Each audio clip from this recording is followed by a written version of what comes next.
Good morning. Saturday morning again. We have another class here, Life Skills Institute, getting your life back. How many want to get their life back? Make it more fruitful. How many have made mistakes besides me? And we want to get our life back on track. And this is Greg Beluzzo. Some call me Pastor Greg. This is a curriculum that I used in the prisons when I was working for several agencies in the Arizona facilities, predominantly state prisons, the jails, my own personal work as a pastor. And this was taught not with a faith-based message, but it is now because this is all being taught on YouTube for the benefit of all you folks that are trusting the Lord for change. And if you're not a believer, this will work for you too as well. And I'm going to ask the question in the beginning, if this could be used in your family for your growing children, your teenagers, or just for self-improvement. I'm considering doing a curriculum that can be put into a book, self-study book, and you can study it at home, do it as a family, and so on. But it is, I believe, very pertinent for today and what we need. I also was a school principal. I dealt with a lot of parents, dealt with a lot of children, and just in my own personal life, things that we can improve on and be aware of before we face the challenges of adolescence and teenagers and adult development. So today we're going to talk about family planning. And we're not going to do it like whether you want children or not, but I believe that we do want children because the Bible calls them blessings. So as we go through this curriculum, here specifically family planning, we'll probably do it in two parts. And that's the way it will be shown on YouTube. Okay, here's a little illustration. Mom, dad, 2 children, and a dog. Well, in my home was mom, dad, and 3 girls, and a dog. So we know what this feels like and look at it as maybe an American family. If you don't have a dog, you might have a bird, you might have a cat.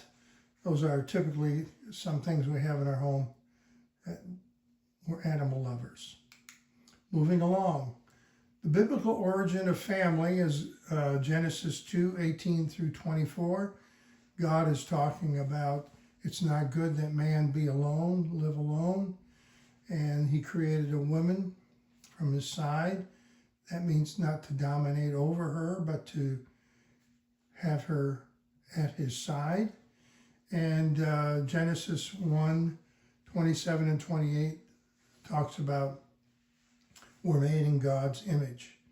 So God designed us, God put the plan into place, and he said family was good because he told them to be fruitful and multiply.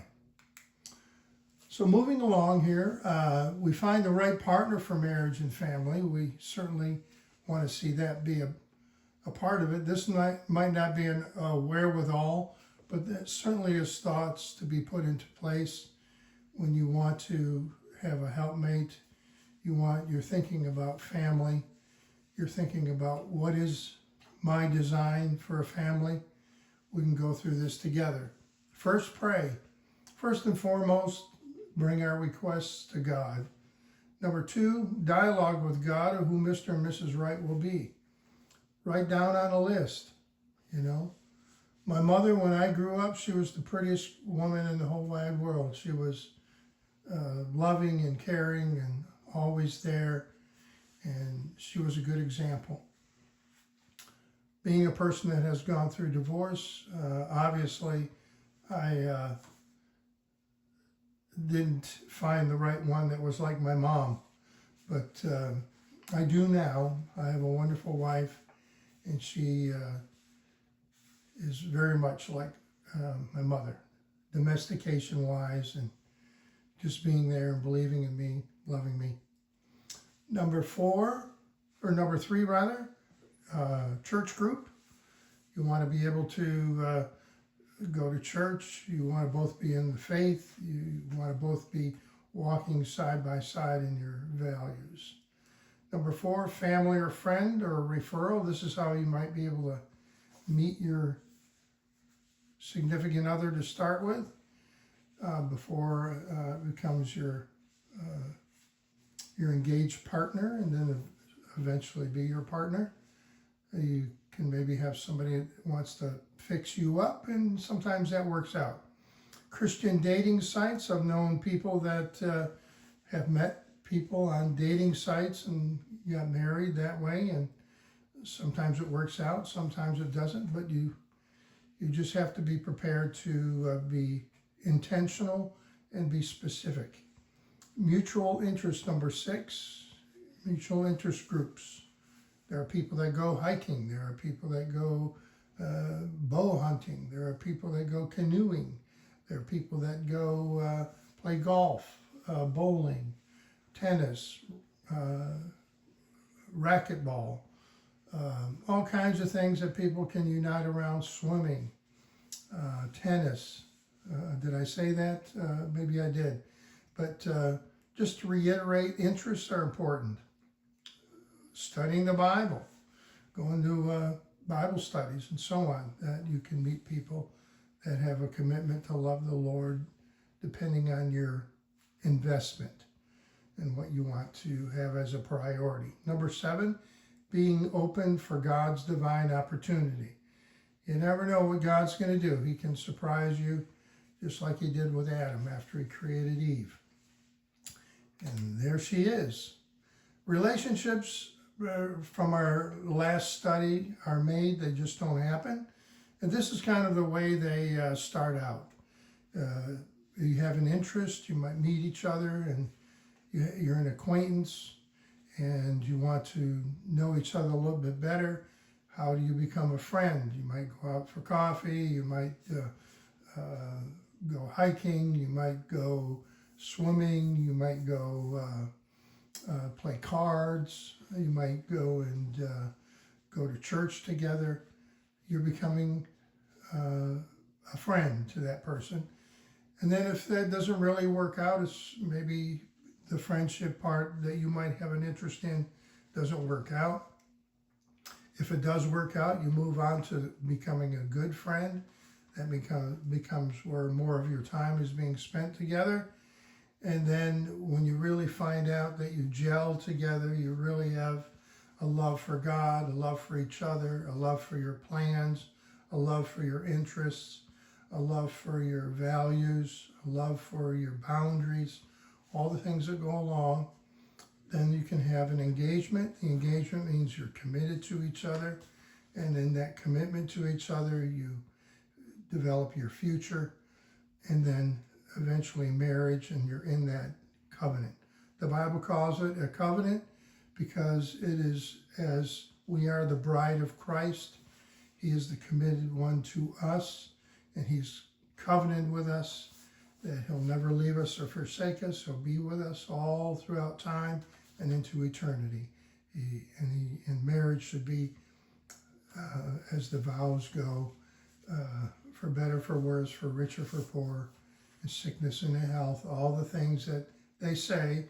It doesn't have to be that way, but you're making a commitment for the longevity or the duration of your commitment to God and your marriage and your family. Moving along, vocabulary that creates a strong family. Only if a relationship has progressed to this point, Habakkuk 2:2.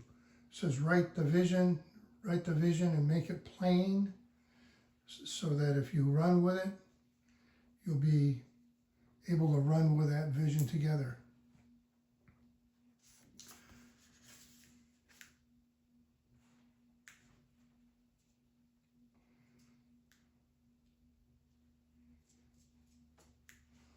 So let's look at mutual goals.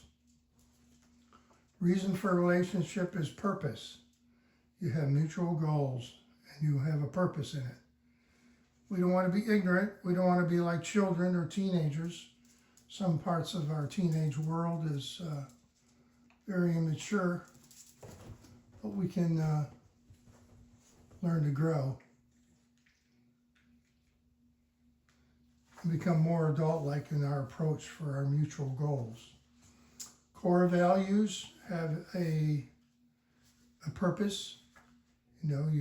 Integrity, honesty, forthright,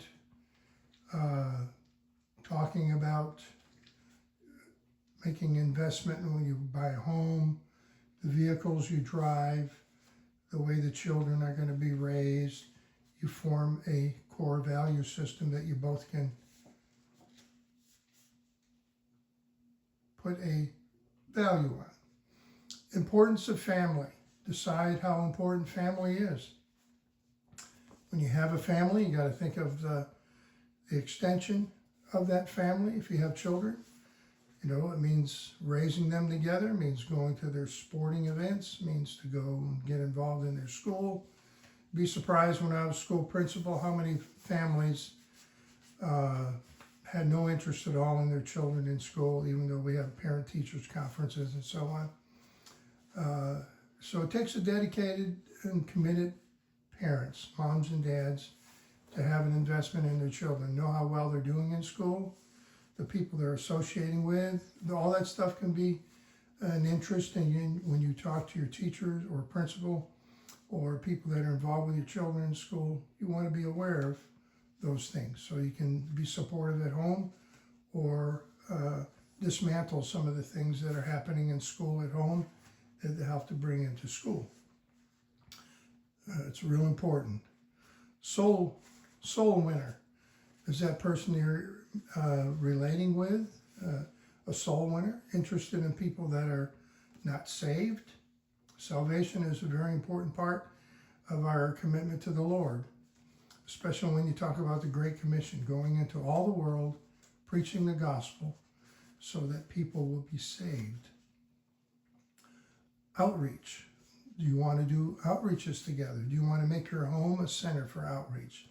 Do you want to make your home a place where you can study the Bible, invite people from church, let your pastor know that maybe your home can be a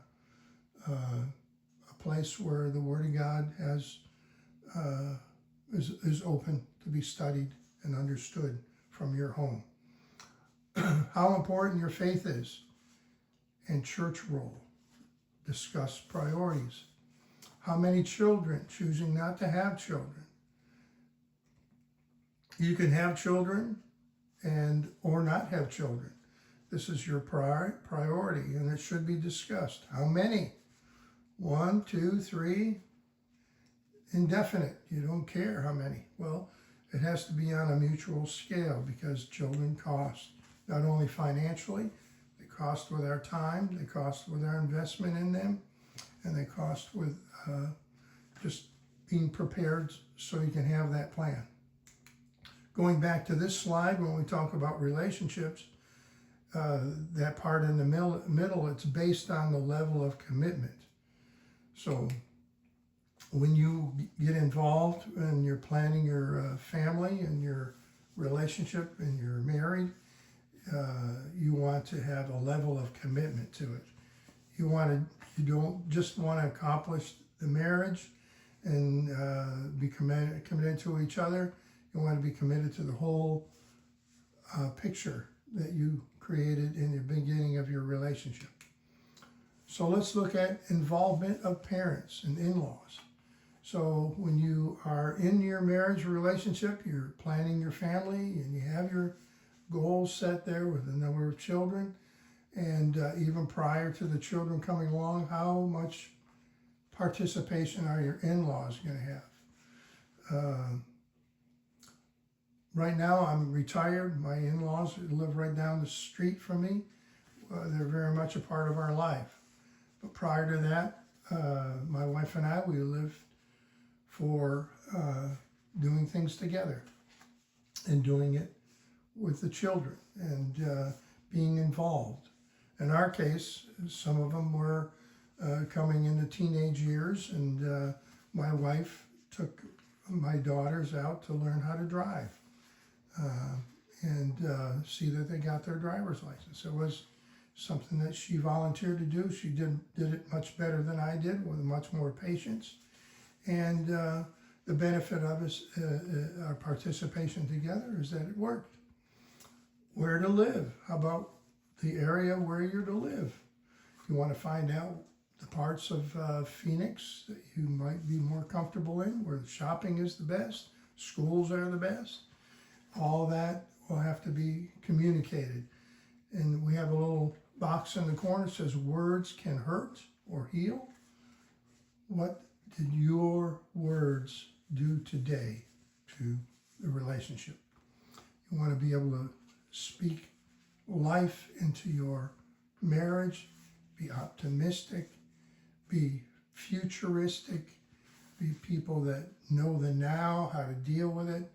If you don't know, pray together. God will help you and see it through. So we're going to stop right here and we'll get into the next part. If you like these teachings, ring the bell, subscribe, and really think about the question I started in the beginning. We're going to go through this so you can get the contact information. Remember, we were talking about a manual, a book that you can use in your family, raising your children, helping them develop from the beginning of my classes, which were You Are Somebody, and deciding who you are, how to develop that, your skills, how to market your skills, how to do the interview and so on, how to cognitively think to go to your choices and the consequences of your choices. All the things that make this curriculum a holistic approach to the development of the person. So here's my information. It's info@thegreatcommissionincorporated.org. That's the email. Mailing me, Great Commission Ministries, P.O. Box 5202, Sun City West, Arizona, 85376. Thank you. Let me know your thoughts, and we'll certainly work on it because of the involvement of our public support. Talk to you soon.